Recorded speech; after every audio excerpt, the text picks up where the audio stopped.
Hello and welcome to another fly tying session with your host Scott. In this session we're going to be tying a spider. I've been getting into my spiders big time lately, called the Quilled Olive. This is sort of a pattern I've made up, if I'm honest. I've been looking at some of the flies that have been hatching off the local river over the road, and quite frankly this is an imitative pattern going by what I've seen in the field. So I don't think there's actually a pattern out there called a quilled olive. There may be, I don't know. And we're sticking to the style that I like, which is a spider. So we're going to need a uni-thread in light olive. That's the closest colour match I can find to what I've seen coming off. We're going to need some peacock herl. We're going to use this as the quill. I've already got a piece here prepared for the video, and you basically use a pencil eraser to take off the barbs. In the vise we've got a B405 in size 14. For the hackle we're going to use some French partridge cape, a fairly small feather. For the thorax we're going to be using grey squirrel. I've got a piece of body fur here, and that's pretty much it, to be honest with you. There's no tail on this pattern.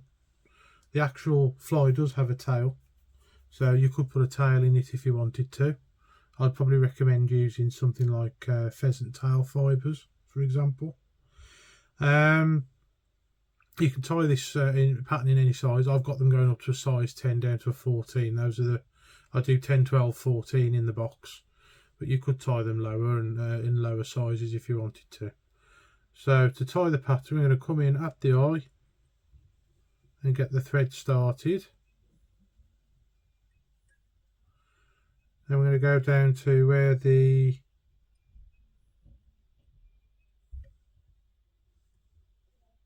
bit further down. There we go, in between the barb and the point you want the thread to dangle. Then you're going to tie your quill in by the thin end.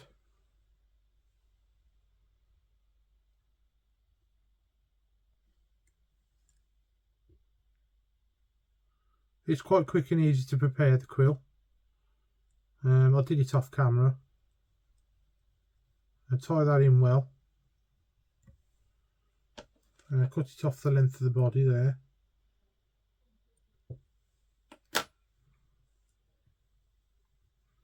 There's no resins involved with this one.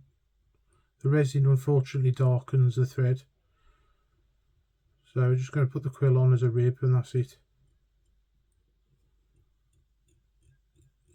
And then start building your body up with close turns of thread.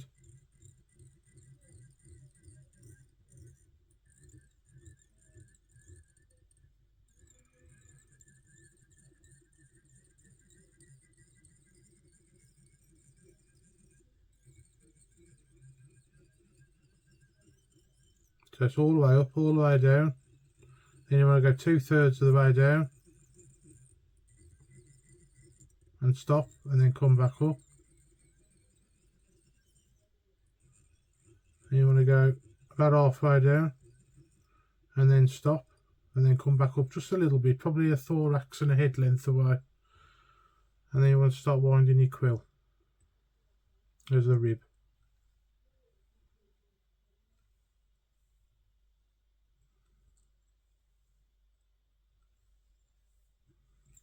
And tie that in.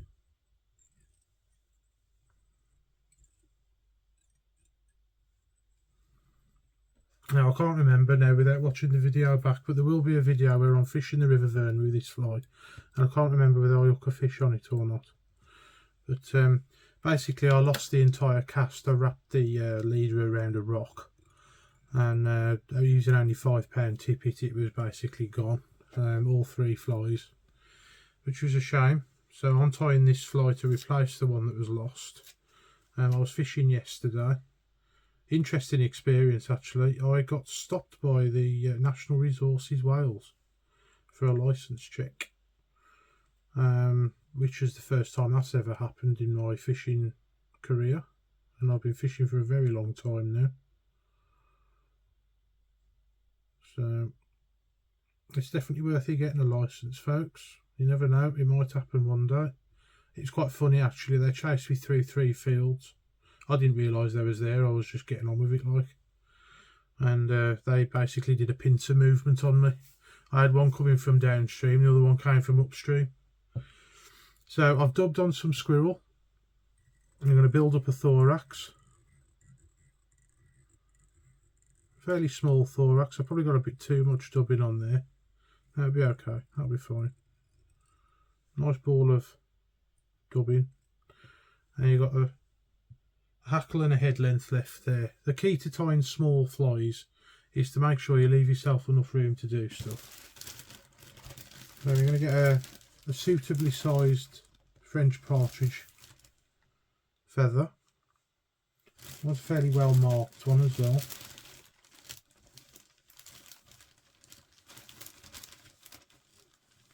I should probably have prepared this earlier. That's a nice well marked one there. You take off the fluff to expose the quill. So it looks like that. And get a pair of English hackle pliers. Find the tip. Like so.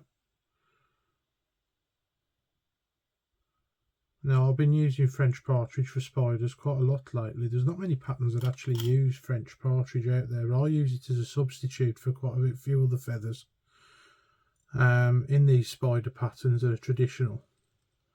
And I've found that I do really well with them. So you want to tie it in nice and neatly. Trim away. I probably won't use the whole feather. This one's quite a big feather, so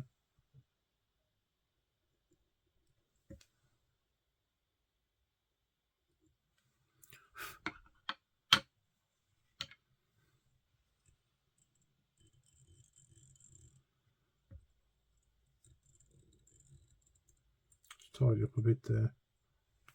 I didn't do a very good job of trimming that, I don't think, but it's okay. It'll sort itself out. Then use your other hackle pliers, because I don't like using English hackle pliers, the wind hackles, believe it or not. So that's one turn.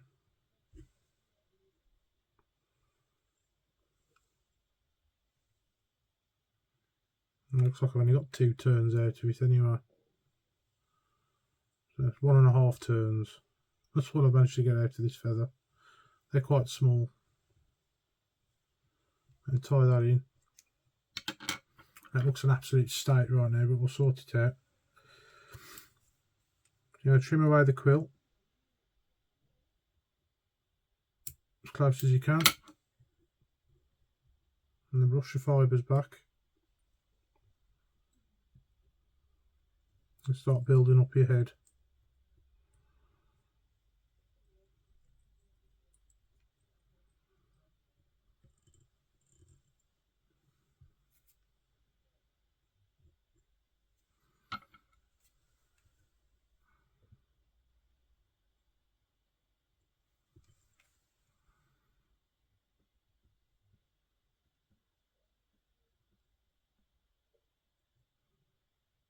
A rogue fibre there.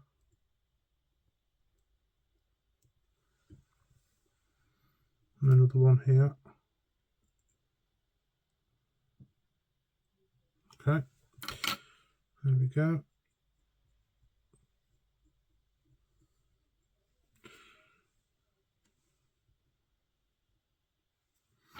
And then come in and whip finish.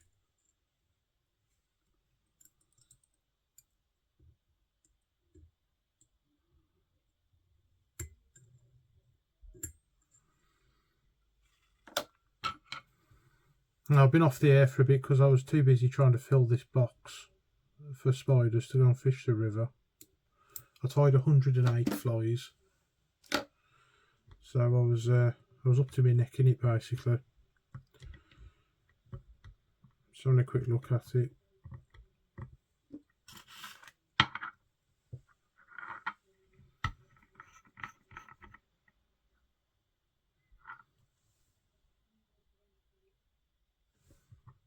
There we go, varnish to finish.